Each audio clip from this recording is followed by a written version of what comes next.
Okay, ఈరోజు మన leader ప్రోగ్రాంలో మన గెస్ట్ మరి 5వ వార్డుకు సంబంధించినటువంటి చేవెళ్ళ మున్సిపాలిటీ భాగంగా 5వ వార్డుకు సంబంధించినటువంటి బీఆర్ఎస్ అభ్యర్థి మరి దేవుల శ్రీనివాసరెడ్డి గారితో మనం ఇంటర్వ్యూ చేస్తూ ఉన్నాం.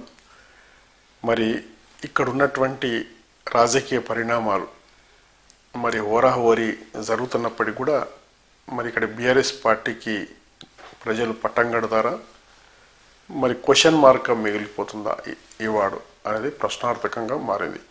మనతో శ్రీనివాసరెడ్డి గారు ఉన్నారు, మనం మాట్లాడే ప్రయత్నం చేస్తాం. సార్ నమస్తే. నమస్కారం సార్. ఎట్లా ఉంది సార్ గ్రౌండ్ రిపోర్ట్, ఎట్లా ఉంది? గ్రౌండ్ రిపోర్టు అంటే బాగానే ఉంది సార్, పర్వాలేదు. నేను బాగానే ఉందని ఎందుకు చెప్తున్నాను ఈ ముచ్చటంటే, నేను చాలా ఏళ్ళ సంది ఈ విలేజ్ కాడికి వచ్చేకాడికి ఇట నేను పబ్లిక్లో జనాలలో ఉంటాను, అందరితో కలిసి ఉంటాను నేను. ఓకే, అంటే ఏ పార్టీకి సంబంధం లేకుండా అన్ని పార్టీలతో శ్రీనివాసరెడ్డి కలిసిమెలిసి ఉంటాడు? కలిసిమెలిసి ఉంటాను నేను.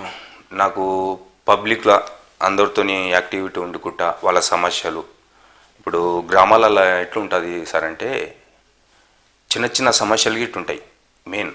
ఇప్పుడు అదే హైదరాబాద్కు పోయేటకల్నేమో ఒక తీరు ఉంటుంది, విలేజ్లలో ఉండేటకల్లా ఒక తీరు ఉంటుంది.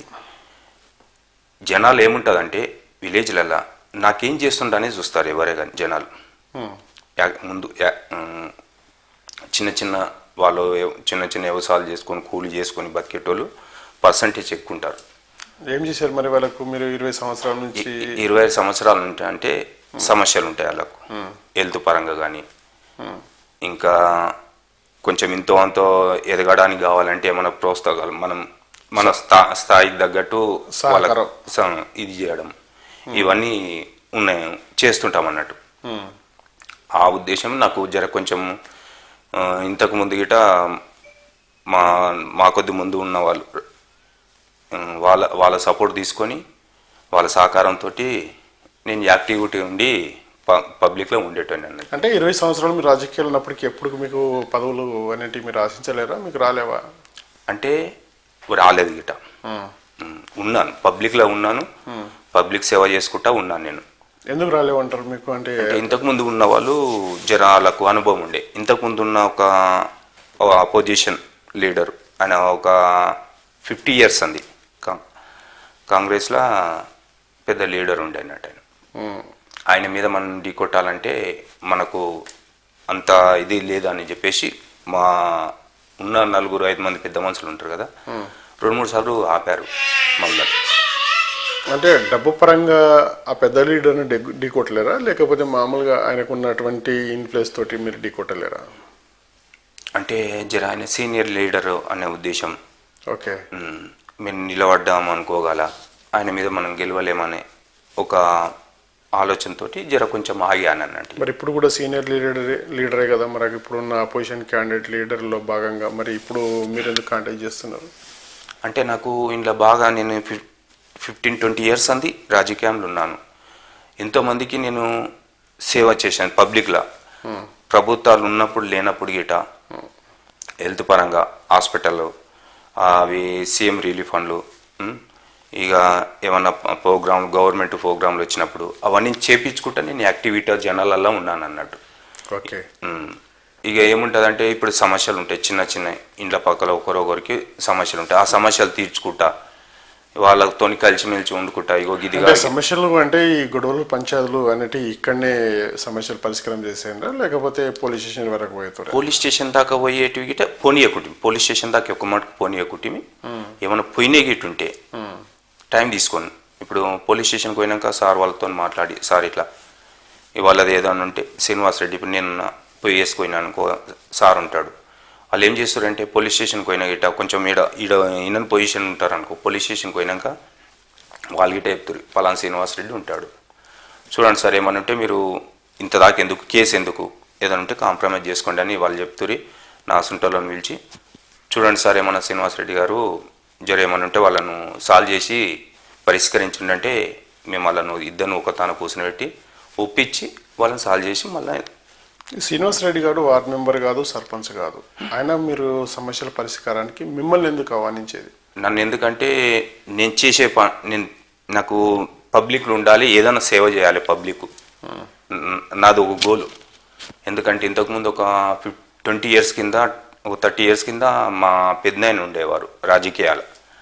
ఫస్ట్ ఈ విలేజ్ పంచాయతీ అయినప్పుడు మా పెద్దనాయన నిలబడి ఓడిపోయాడు ఆయన ఇంతకుముందు, ఓకే. ఒక 20 ఇయర్స్ 30 ఇయర్స్ కింద. అది నాకు మా మా ఊళ్ళో చెప్పారు, నేను చిన్నగా ఉంటున్నప్పుడు, మీ పెద్దనాయన ఉండే రాజకీయంలో ఉండే నిలబడి యాక్టివ్ ఉండే ఆయన అంటానంటే దాన్ని ఇంప్రెస్ తీసుకున్నాను నేను. ఓకే. మా పెద్దనే ఇంప్రెస్, ఆయన ఆశయం పొలిటికల్ ఉండే కనుక నేను గిట రావాలి, పబ్లిక్లో ఉండి పబ్లిక్ సేవ చేసి మంచిగా పేరు తెచ్చుకోవాలన్న ఉద్దేశంతో ఈ రాజకీయాలకు వచ్చానండి. అంటే రాజకీయాలకు వచ్చిన వాళ్ళు అందరూ సోషల్ యాక్టివిటీ సర్వీస్ చేసినామని చెప్తారు, గ్రౌండ్లో మాత్రం కబ్జాలు చేసి ఉంటారు. ఇది వాస్తవం అంటారా కాదంటారు? పబ్లిక్లో ఉండి మంచిగా ఉండి పేరు తెచ్చుకోవాలని కోరిక నాకు, అది ఒకటి నాకు మెయిన్ ఇంపార్టెంట్. నేను వ్యక్తిగతంగా నాకు డబ్బు 10 రూపాయలు ఖర్చు అయినా సరే పేరు ఖరాబు చేసుకోవద్దని నా ఉద్దేశం ఉంటుంది అన్నట్టు. అంటే కబ్జాలు అటువంటి జోలికి పోరా? నేను ఇప్పటి వరకు నేను ఎవరు కానీ ఏడ కానీ నేను ఏ కబ్జా కానీ ఎవరి దగ్గర గిట కబ్జాలు ఎలాంటిది అటువంటి పనులు చేయలేము మేము అటువంటిది. ఓకే. మరి ఇప్పుడు శ్రీనివాస్ రెడ్డికి టీఆర్ఎస్ని చూసి ఓటేయాలన్నా, బీఆర్ఎస్ని చూసి ఓటేయాలన్నా, లేకపోతే ఓ శ్రీనివాస్ రెడ్డి బ్రాండ్ అని ఓటేయాలన్నా? ఇప్పుడు ఎందుకు ఓటేయాలి మిమ్మల్ని? ఎందుకంటే పబ్లిక్లో ఉండి సమస్యలు నేను ఇంతో అంతో కొన్ని చాలా మటుకు ఒక 60-70% నేను తీర్చినానని నాకు ఆ నమ్మకం అనిపిస్తుంది. నాకు ఆ నమ్మకంతో, ఆ ధైర్యంతో నేను ఈరోజు ఈ నిలబడడానికి, బీఆర్ఎస్ పార్టీ తరఫున నిలబడడానికి నేను ఇంట్రెస్ట్ పెట్టాను. నేను అందుకని నేను అందులో నాకు టికెట్ ఇస్తారా ఇయ్యరా తర్వాత వర్షన్. నేను ఈ మున్సిపాలిటీ స్టార్ట్ అయిన సంది నేను సెర్చ్ చేసుకున్నా, మొత్తం విలేజ్ మొత్తం సెర్చ్ చేసుకున్నా. విలేజ్ సెర్చ్ చేసుకుంటా నేను అందరిని అడిగాను, ప్రతి ఇంటికి తిరిగాను. తిరిగితే ఏమన్నారంటే, నువ్వు 20 ఏళ్ళ సందు ఉన్నావు సీను, నువ్వు ఉంటే బాగా, మా గిట ఏదైనా ఉంటే గిట నువ్వు యాక్టివ్గా తిరుగుతున్నావు కనుక మా గిట మంచిగా ఉంటుంది నువ్వు ఉంటే అనే ఉద్దేశం జనాలలో నాకు ఫీడ్బ్యాక్ మంచిగా వచ్చాను నాకు. ఓకే. ఆ ధైర్యం గిట నాకు ముందుకు తీసుకురావడానికి ఇంకెక్కువ ఇంట్రెస్ట్ వచ్చింది నాకు. ఓకే. అందుకు బీఫామ్ రాదని మీరు ఎట్లా ఊహించుకుంటున్నారు? బీఫామ్ నాకు 100%. ఎందుకంటే పెద్దలు నన్ను గుర్తిస్తున్నారు ఒక మండల్ లెవెల్లో, ఎప్పటికీ నేను తిరుగుతుంటున్నా కనుక నన్ను గుర్తించారు. నువ్వు ఉంటేనే బాగా అని గిట మండల గిట చెప్పారు, నీ గిట మంచిగా ఉంది, మేము గిట సెర్చ్ చేసుకున్నాము, నీ పేరు మంచిగా వస్తున్నది విలేజ్లో గిట, మేము వేరే బయట వాళ్ళని అడిగితే గిట శ్రీనివాస్ రెడ్డి అనేట ఆయన కష్టపడతాడు, అందరితో నలుగురితో ఉంటాడు, వాళ్ళ సమస్యలు ఏవి ఉంటే తీరుస్తాడు శ్రీనివాస్ రెడ్డి అనే పబ్లిక్ ఉంది అని వాళ్ళు గిట సెర్చ్ చేసుకున్నాకనే నాకు మొగ్గు చూపించారు. ఓకే. ఇప్పుడు 10 సంవత్సరాలు మీ అధికారంలో ఉంటారు, టీఆర్ఎస్ అధికారంలో. శ్రీనివాస్ రెడ్డి గారు ఇక్కడ ప్రత్యేకంగా ఏం చేశారు మీ విలేజ్కి అని రేపు పొద్దున క్వశ్చన్ చేస్తే ఏం సమాధానం చెప్తారు ఊరు ప్రజలకి? ఊరు ప్రజలకు అండి, ఇప్పుడు మా పల్గుట్ట విలేజ్ కాడికి వచ్చేటాకలే కేసీఆర్ వచ్చాక, మా బీఆర్ఎస్ పార్టీ వచ్చాక, అంతకుముందు విలేజ్లలో అస్తవ్యస్తంగా ఉండేవి సార్. విలేజ్లు అంటే గిట్లా ఉంటుందా అనే ఉద్దేశం జనాలలో ఉంటే ఏమవుతుందంటే కేసీఆర్ వచ్చాక ఆ సిస్టమ్ అనేది మొత్తం కొంచెం టౌన్ సిస్టమ్ చేసేసాడు. మొత్తం హైదరాబాద్ ఎట్లుంటుంది, ఏ సిస్టమ్ ఉంటే ఎట్లుంటుంది. మనం గిట తెలంగాణ వాళ్ళం, మనమేం తక్కువ కాదు, మనకు మంచి ఆలోచనలు ఉన్నాయి, మంచి ముందరికి పోవాలని. అందులో తెలంగాణలో జర ఉద్యమాల గడ్డ మనది. ఫస్ట్ సంది గిట ఏనాడైనా పట్టుతో మనిషికి ఎక్కువ ఉంటుంది తెలంగాణలో, ఏది కానీ సాధించాలనే ఉద్దేశం జనాలలో బాగుంటుంది. ఆ ఉద్దేశంతోనే ఇప్పుడు కేసీఆర్ దాన్ని బాగా ఇంప్రెస్ చేసుకొని, కేసీఆర్ ఏం చేశారంటే, చాలా వాస్తవానికి చెప్పాలంటే ఏం లేదు ఊళ్ళల్లో, ఏం లేదు వాస్తవానికి. ఇప్పుడు 24 గంటల వాటర్ వస్తున్నాయంటే, నాకు తెలిసిన కాడికి నేను సర్వే చేసిన కాడికి గిట వరల్డ్లో గిట ఈ సిస్టమ్ అనేది ఇంటింటికి నల్ల సిస్టమ్ అనేది తెలంగాణలో మొత్తం ఇచ్చిందంటే ప్రపంచంలో గిట ఎక్కడ లేకుండొచ్చు అని నాకు అనిపిస్తుంది నాకు. ఎందుకంటే భూమండం ఉన్నంత ఏరియాలో ఇక్కడ గిట ఒక తెలంగాణ మొత్తంలో ఇంటింటికి నల్ల వాటర్ ఇచ్చుడు, నువ్వు ఒక ఫస్ట్ ఫ్లోరే కాదండి, ఇప్పుడు ఇది 2 అంతస్తుల గిట వాటర్ వెళ్తాయండి. అంత ప్రెషర్ తోటి నువ్వు ఆ ప్రెషర్ గిట్ ఇప్పుడు ఏమవుతుందంటే ప్రతి ఇంటికి నీళ్ళు వస్తున్నాయంటే ఇష్టం ఉన్నట్టు నీళ్ళు పోవు. నువ్వు ఎంత హైట్ ఉండని ఎంత అప్ డౌన్ ఉండని ఒకటే సిస్టమ్ వాటర్. ఆ టెక్నాలజీ అది బాగా యూజ్ చేశారు, అది బాగా సక్సెస్ అయింది. ఇంకో రైతులకు వచ్చేటగలిగిట మిషన్ కాకతీయ అని చెరువులు అది చాలా చాలా సక్సెస్ అయిందండి. అది రైతుల గిట చాలా మంచిగా వచ్చింది. ఆ కుంటలు ఉంటాయి కదా, చెరువులు ఉంటాయి కదా, ఆ మట్టి గిట రైతులకు పొలాల వేసుకుంటే ఆ మట్టి పోసుకున్నాక గిట వాళ్ళకు మంచిగా అనిపించింది. అక్కడ స్టోరేజ్ వాటర్ పెరిగాయి, గ్రౌండ్ వాటర్ పెరిగాది, ఇవన్నీ బాగా సక్సెస్ అయినాయండి. ఓకే. మళ్ళీ ఇంకొకటి రైతు అనేది రైతు బంధు అనేది అది చాలా మంచిగా పనిచేసింది రైతుకు. రైతు బంధు, రైతు బీమా, రైతు బీమా అనేది అయితే 1 వీక్లో సార్ ఇట్లా మనిషి ఎట్లా చచ్చిపోయినా సరే ఇట్లా ఇమీడియట్గా 10 డేస్లో నీకు అమౌంట్ వచ్చేసేది 5 lakhs. ఓకే. ఒక ఇంట్లో ఒక పెద్ద మనిషి చచ్చిపోయింది అనుకో, ఆ ఇంట్లో చాలా ఇబ్బందులు ఉంటాయి, ఏం చేయలేని పరిస్థితి, అటువంటి వాళ్ళకు అది మంచి సక్సెస్ అయింది సార్. ఓకే. ఇప్పుడు అది రాష్ట్రం అంతా ఇంప్లిమెంటేషన్ జరిగింది కాబట్టి మీ దగ్గర కూడా జరిగింది. ఇప్పుడు కాంగ్రెస్ పార్టీ అధికారంలో ఉంది, వాళ్ళు కూడా సంక్షేమ పథకాలు, సంక్షేమం అనేది 6 గ్యారెంటీలను చెప్తా ఉన్నారు. వాళ్ళు ఈ సక్సెస్ కాలేరంటారా మీరు? వాస్తవానికి కాంగ్రెస్ ప్రభుత్వం ఒక కేసీఆర్ మీద ఒక బాగా ఒక 10 years చేసింది. కేసీఆర్ 10 years చేశాడు, ఆయన మంచి పనులు చేశాడు. జనాల గిట్ట కేసీఆర్ అంటే మంచి అభిప్రాయం ఉంది. ఏమైందంటే జనాలు ఏం చేశారంటే 10 ఏళ్ళు చేశాడు, ఒకసారి ఈ రేవంత్ రెడ్డి ఊకే మాటలు, కలిబొలి మాటలు, బాగా అబద్ధాలు చెప్పి మనుషులను అట్లా ఇట్లా కేసీఆర్ ఇట్లా అట్లా అని అబద్ధాలు బాగా దాన్ని క్రియేట్ చేశారు సార్. ఎక్కువ మటుకు కేసీఆర్ అట్లా చేసిండు ఇట్లా చేసిండు అని దాని కొంచెం జనాలకు రాంగ్ మెసేజ్ పంపించాడు. ఆ రాంగ్ మెసేజ్ పంపించడానికి ఏమైందంటే 10 years చేసిండు కదా, మార్పు కోరుకున్న తర్వాత కాంగ్రెస్ అధికారంలోకి వచ్చింది. కాంగ్రెస్ పార్టీ సంక్షేమ పథకాలు ప్రజలకు అందుతున్నాయా లేకపోతే విఫలమవుతున్నాయా? ఏం చెప్పదలుచుకున్నారు మీరు టీఆర్ఎస్ అభ్యర్థిగా? నేను టీఆర్ఎస్ అభ్యర్థిగా ఏమీ లేవు. ఇప్పటి వరకు రేవంత్ రెడ్డి వచ్చాడు, 2.5 సంవత్సరాలు అయింది. ఇప్పటి వరకు ఒక్క పని ఆయనది ఏది సక్సెస్ కాలేదు. ఎందుకు ఈ ముచ్చట అంత గట్టిగా చెప్పగలుగుతున్నానంటే, ఒక బస్సు ఒకటే, ఆ బస్సు గీట అస్తవ్యస్తం, జనాలకు చాలా ఇబ్బంది ఉన్నది. ఫ్రీ టికెట్ మహిళలకు అని పెట్టాడు. రోడ్ అయితే ఇంకా చాలా ఘోరంగా ఉంది. రోడ్లు అట్లనే చాలా ఘోరం, ఎంతో మంది చనిపోతున్నారు. ఇప్పటికే మొన్న ఒక 2 months కిందనే 20 members చనిపోయారు. అది సమస్య. ఇప్పుడు పథకాలన్నీ చెప్పాడు రేవంత్ రెడ్డి, ప్రతి పింఛన్లు 4,000 రూపాయలు చేస్తా అని చెప్పాడు. 4,000 లేదు, ఈ 2,000 గిట టైంకి ఇస్తలేడు. మళ్ళా 2,000 రూపాయలు టైంకి ఇస్తలేడు. ఈ 2,000 రూపాయలు మళ్ళీ ఇంకొకటి, ప్రతి ఇంట్లో ఒక మహిళకు 2,500 ఇస్తున్నాడు. ఇప్పటి వరకు ఏడగిట ఒక్కరి గిట అది లేదు. రైతు బంధు, ఆయన రైతు భరోసాని పెట్టాడు రేవంత్ రెడ్డి. భరోసాని పెట్టి ఒక్కటేసారి ఇచ్చాడు ఆయన. ఫస్ట్ టర్మ్ ఆయన కేసీఆర్ దిగిపోయే ముందు ఆల్రెడీ అమౌంట్ పడ్డది, అకౌంట్లలో అమౌంట్ ఉన్నది బ్యాంక్ అందులో.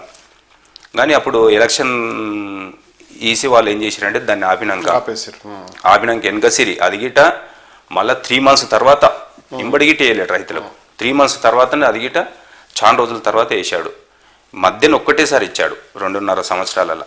ఇప్పుడు సీజన్ కూడా ఇప్పుడు ఇది సంక్రాంతి కూడా అయిపోయింది. ఇప్పుడు వరకు వచ్చేది రాలేదు. ఇప్పటి వరకు ఒకటే 2 సార్లు, ఇంకా మూడు బంద్ అయినాయి ఇప్పటి వరకు. అవి 3 మధ్యాహ్నం 3 కట్ అయిపోయినాయి. 3 రైతు భరోసాలు రావాలి. ఆ రైతు భరోసాలు గిట లేవు ఇప్పటి వరకు. ఆ రైతు భరోసా రావు గిట. నెక్స్ట్ గిట ఇప్పుడు మాకు తెలుస్తున్నది. మరి ఏం తీసుకుంటారు మీరు టాస్క్? మీరు ఇప్పుడు ఛాలెంజ్గా మీరు ఇప్పుడు ఈ సీట్ గెలవాలంటే, ఇప్పుడు 5వ వార్డు గెలవాలంటే మీరు ఎన్ని వ్యూహాలు ప్రయోగిస్తున్నారు? మేమేం చేస్తున్నామంటే ఇప్పుడు ఆయన చేసింది ఏవి లేదు, మాటల గారెడుతోనే పబ్బం గడుపుతున్నాడు. మేము ఇప్పుడు విలేజ్లలో తిరుగుతున్నా. నేను కేసీఆర్ గురించి, రేవంత్ రెడ్డి గురించి అడుగుతున్నాను. కేసీఆర్ ఉంటే మాకు మంచిగా ఉండే, ఇంకా కేసీఆర్ ఆయన్నే దొరొచ్చిన ఉంటే మాకు ఇంకొక 1,000 రూపాయలు 500 2,000 పెరుగుతుండే మాకు పెద్ద మనుషులకు. రైతు భరోసా ఏంటంటే కేసీఆర్ గిట ఉంటే ఇంకా పెంచుతుండే ఆయన. అప్పుడు కేసీఆర్ కిట్ కూడా ఇచ్చారు. కేసీఆర్ కిట్ ఇచ్చాడు, కళ్యాణ లక్ష్మి వచ్చింది. అవును, ఇప్పుడు అవన్నీ లేవిగా, ఇప్పుడు కేసీఆర్ కిట్ అయితే లేదుగా. మళ్ళా బతుకమ్మ చీరలు వీళ్ళు కూడా ఇచ్చారు కదా ఇందిరమ్మ చీరలు. ఏడిచ్చారు సార్? ఏమి ఇవ్వలేరు. ఇందిరమ్మ చీరలని ఎవరికి గ్రూప్లలో ఇచ్చారండి, గ్రూప్ వాళ్ళకి ఇచ్చారు అంతే. ఎవరికి సంఘాలకు, మా సంఘాలకు, గ్రూప్ సంఘాలకు వాళ్ళకి ఇచ్చారు, వేరే వాళ్ళకి ఎవరికి ఇవ్వలేరు. ఇక ఇప్పటివరకు మా విలేజ్కి ఇప్పటివరకు బతుకమ్మ చీరలే రాలేవు. ఇందిరమ్మ చీరలని గ్రూప్ వాళ్ళకి ఇచ్చారు అంతే. ఇప్పుడు ఇందిరమ్మ ఇండ్లు కూడా ఇచ్చారు. ఇందిరమ్మ ఇండ్లు గిట ఒక మా ఊళ్ళో నలుగురికే వచ్చాయి. అది గిట కరెక్ట్ సక్సెస్ కాదు. ఇప్పుడు ఎట్లుంటుందంటే, ఇప్పుడు 5 లక్షలు చెప్పాడు ఆయన. 5 లక్షలు చెప్పినప్పుడు ఇల్లు కట్టుకుంటుండంటే లేని వాళ్ళకి ఏముంటుంది సార్? ఇప్పుడంటే ఇల్లు అనేది లైఫ్ లాంగ్ వాళ్ళకి, ఎందుకంటే అది కళ. ఒక ఇంటి యజమానికి ఇల్లు అంటే ఒక లైఫ్ లాంగ్ అది కళ ఉంటుంది, కళ. వాళ్ళు ఏం చేశారంటే కండిషన్లు పెట్టారు. నువ్వు 60 గజాలనే ఇల్లు కట్టుకోవాలి, నువ్వు గింతే ఉండాలి. అట్లా ఏమవుతుందంటే చాలా మందికి అవసరం, ఇండ్ల సమస్యలు చాలా మందికి ఉన్నాయి. 5 లక్షలు ఇస్తే డైరెక్ట్ మీరు అమౌంట్ ఇస్తే ప్రతి ఒక్కరు ఎక్కువ మటుకు పర్సంటేజ్ ఎక్కువ మంది కట్టుకునేటోళ్ళు. ఆ కండిషన్ పెట్టేటాకలు ఏమైందంటే చాలా మంది వెనుకకు జరిగారు. ఇప్పుడు వాళ్ళు ఎంతైనా కట్టుకుని 5 లక్షలు మీరు ప్రభుత్వ సహకారాలు అందిస్తే వాళ్ళు ఎంత స్తోమత ఉంటే అంత కట్టుకుంటే బాగుంటుందని మీ అభిప్రాయం? మా అభిప్రాయం. ఎందుకంటే ఇప్పుడు విలేజ్లలో ఎవరే కానీ ఇప్పుడు పైసలు ఉన్న వాళ్ళు ఉంటారు, 30 లక్షలు 40 లక్షలు పెట్టి కట్టుకుంటాడు. లేని వాళ్ళకు అందులోకి ఇంకొక 5 లక్షలకు ఒక 2-3 లక్షలు వేసుకొని వాళ్ళ స్తోమత తగ్గట్టు అయినా కట్టుకుని ఒక 10 లక్షలు అయినా ఇంకా 5 లక్షలు అయిన ఉంటే ఈ 5 లక్షలు ఆ 5 లక్షలు తోడైతే నాకు ఒక మంచిగా ఒక వాళ్ళ కళ నెరవేరుతుండే, ఎక్స్టెన్షన్ అవుతుండే, వాళ్ళ కళ గిట్ట నెరవేరుతుండే అన్నట్టు. అది గిట్ట సక్సెస్ లేదు. ఇందిరమ్మ ఇండ్లు అనేది సక్సెస్ లేదు. ఇప్పటి వరకు మా తాన ఒక 30 ఇండ్లు పెట్టుకున్నారు, ఒక 4గురికే ఇచ్చారు. అది గిట్ట రాజకీయం చేశారు. అందులో గిట్ట వాళ్ళకే కొంతమందికే వచ్చేటట్టు చేశారు. మళ్ళీ వేరే వాళ్ళు గిట్ట ఉన్నారు. నేను గిట్ట ఎన్నన్నా సార్లు గిట్ట వాళ్ళ గురించి అడిగితే ఈడ పేరు రాసుకొని పోతురి, మండలి కోటాకలే ఆడ పేరు ఉండకండి. మళ్ళీ ఓకే, ఇదంతా గమనిస్తున్నారో ఈ ప్రజలు ఏదైతే అవన్నీ నేను తీసుకుపోయాను, జనాలకి తీసుకుపోయాను. ఇగో ఇట్లుంటది కాంగ్రెస్ వాళ్ళు, ఇట్లుంటది.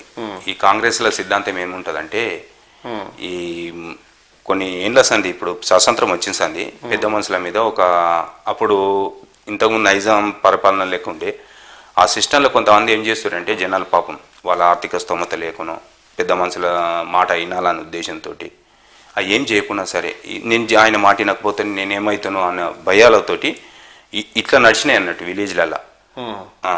ఈ సమస్యలుండి ఇది కొంచెము ఇది ఉంది. కానీ అసలు యాక్చువల్గా కాంగ్రెస్ ప్రభుత్వం ఏనాడు గిట ఏ పనులు గిట సక్సెస్ కాలేవు. ఓకే, మీరు ఏజెండా తోటి ఇప్పుడు ప్రజల ముందుకు వెళ్తున్నారు, మీ మేనిఫెస్టో ఏముంది, ఏం అభివృద్ధి గోల్తో వెళ్తున్నారు? మేము ఈరోజు విలేజ్లలో మెయిన్ సమస్యలు రోడ్లలో, ఇంకా విలేజ్లలో రోడ్లు లేవు. ఇప్పుడు డ్రైనేజ్ సిస్టమ్ ఇంకా బాగాలేదు, కరెక్ట్ లేదు. కొంతమందికి ఇండ్ల సమస్యలు బాగున్నాయి ఈ విలేజ్లో, ఇండ్ల జాగలు లేక. ఆ సమస్యలు చాలా ఉన్నాయి. చాలా మంది ఇండ్ల జాగలు లేక ఇబ్బందులు పడుతున్నారు. ఎట్లా చేస్తారు మరి? స్థలాలు లేని వాళ్ళకు ఏమన్నా స్థలాలు ఆల్టరేషన్ కల్పిస్తారా? మాకు ఈ విలేజ్కి ల్యాండ్ ఉంది, ఇంత గ్రామ కంఠం కింద ఇంత ల్యాండ్ ఉంటుంది. లావాన్ పొలం ఉన్నది, ఈ పక్కకే ఉంటుంది. బీసీ కాలనీ పక్కకు ఉన్నది. మేము ఇంతకుముందు మా పెద్ద మనిషి ఉన్నప్పుడు, సర్పంచ్ ఉన్నప్పుడు ఆయన నేను కలిసి ఇద్దరం, శేఖర్ రెడ్డి అని ఉండే, నేను కలిసి ఇద్దరం 2 ఎకరాలు గవర్నమెంట్ ల్యాండ్ దాన్ని సర్వే చేయించి ఎంఆర్ఓతో మాట్లాడి సర్వే చేయించి ఆ ల్యాండ్ తీసినింటిమన్నట్టు. రైతులకి ఇప్పుడు ఇండ్లు లేని వాళ్ళకి ఇండ్లకి ఇద్దామని చూసాము. అక్కడ ఇప్పుడు ఆ జాగ ఉన్నది కొంచెం, దాని పక్కకు శ్మశాన వాటికి ఉంది. మేము వద్దని చెప్పాము, వేరే తన కట్టమంటే అది ఆయన ఏం చేసిండంటే, ఇంతకుముందు ఉన్న సర్పంచి ఆడ కట్టాడు. కట్టినాక మా ఉద్దేశం ఏంటంటే, అక్కడ ఆ జాగిట వాళ్ళకి అవసరం ఉంటుంది, ఇంకొక ఎకరం ఉంటుంది అక్కడ. ఆ ఎకరాల ఏమన్నా లేని వాళ్ళకి చేద్దామని మా ఉద్దేశం, మా కోరిక ఉంది అన్నట్టు. అది అదేనా మీరు గెలిచిన తర్వాత ఇండ్లు లేని వాళ్ళకి ఇండ్ల సమస్యలు, సీసీ రోడ్లు ఇండ్ల ముందల. ఓకే, ఇప్పుడు యూత్ అన్ఎంప్లాయ్మెంట్గా చాలా మంది ఉన్నారు, చదువుకున్నారు కానీ అక్కడక్కడ అయినారు కానోళ్ళు తిరుగుతా. ఏంది వాళ్ళ పరిస్థితి? ఏం చేయబోతారు మరి వాళ్ళ కోసం? యూత్కు మాకు ఇక్కడ హైదరాబాద్ దగ్గర ఉంది యూత్. ఇప్పుడు కొన్ని ఇక్కడ దగ్గర కొన్ని కంపెనీలు అవి వస్తున్నాయి. వాళ్ళకు నాకు విలేజ్లలో కొంతమంది మామూలు వాళ్ళు ఉంటారు, ఈ చిన్న చిన్న కంపెనీలు ఇక్కడ పక్కకు సీతారాంపురం, చందనవెల్లి ఇక్కడ కంపెనీలు వచ్చేసాయి. నన్ను అప్పుడప్పుడు నేను విలేజ్లలో తిరుగుతుంటే నా కొడుకుకి ఏమన్నా చూడు బిడ్డ, నువ్వు జరా, నా కోడలు ఉంది, కొడుకు ఉన్నాడు, వాళ్ళకి ఏమన్నా చూడండి అంటే నేను చెప్తుంటాను. ఇంకొక 2 years అయితే ఇక్కడ కంపెనీలు స్టార్ట్ అయితే, ఇంతకుముందు కేసీఆర్ తీసుకొచ్చిన కంపెనీలు అవన్నీ అందులో ఏమన్నా మనకు దొరుకుతాయి.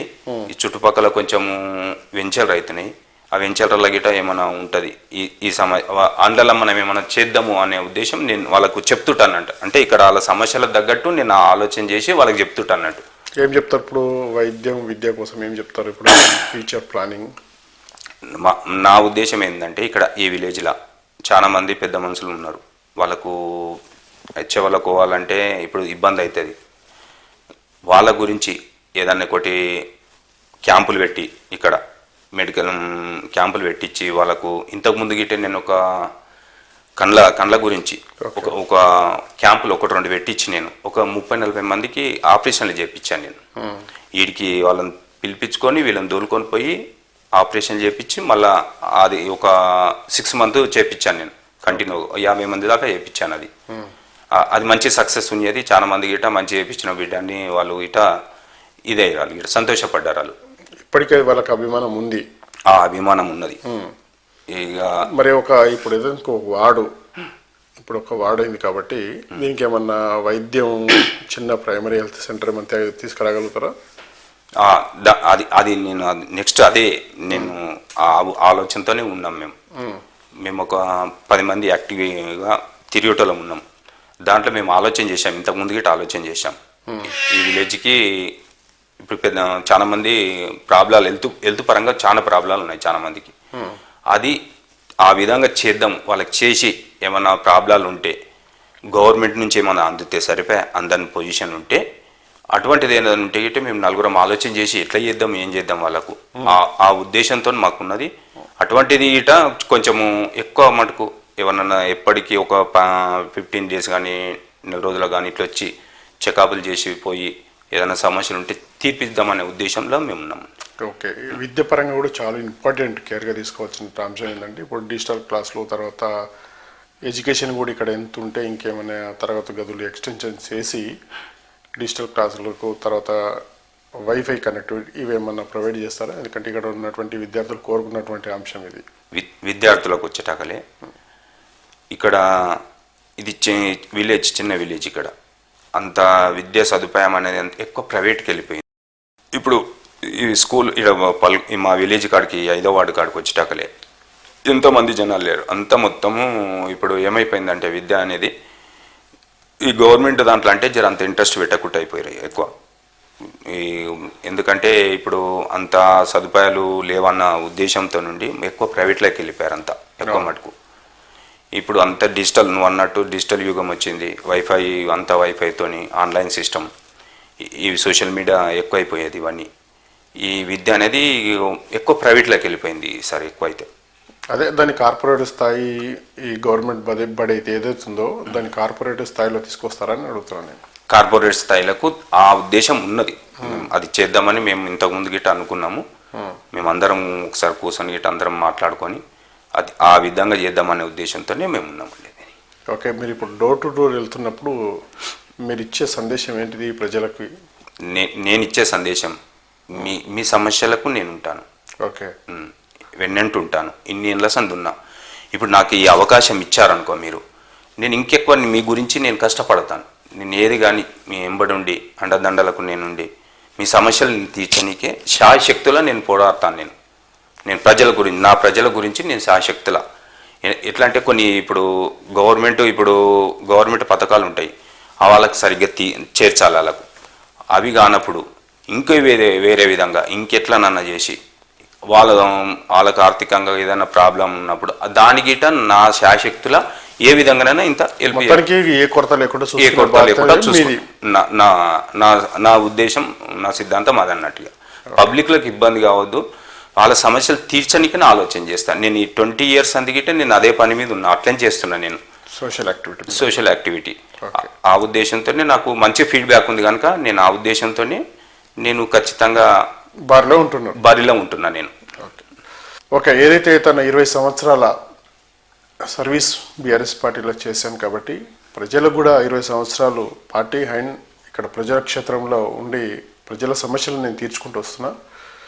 మరి ఏదైతే మా పెద్ద నాన్న ఏదైతే ఓటమి పాలైన సందర్భంగా మరి అదే ఆశయం తీసుకొని ఒక గట్టి లక్ష్యంతో ప్రజల ముందుకు వెళ్తున్నా. ఏదైతే 2 సంవత్సరాలు కాంగ్రెస్ పార్టీ అధికారంలోకి వచ్చిందో మరి సంక్షేమ పథకాలన్నింటి నిర్వీర్యం చేసింది. మరి ఏదో ప్రజలకు మబ్బు పెట్టడానికి ఈ సీరియల్ పంపిణీ కానీ ఇందిరా మైన్లే కానీ ఇటువంటి చేస్తున్నాయి, కానీ ప్రజలు అటువంటి వాటికైతే మెచ్చడం లేదు. ఖచ్చితంగా ప్రజలకు ఏది అవసరాలకు ఉన్నాయో నేను ప్రజల పట్ల నిలబడతానని చెప్పేసి మనతో చెప్తా ఉన్నాను.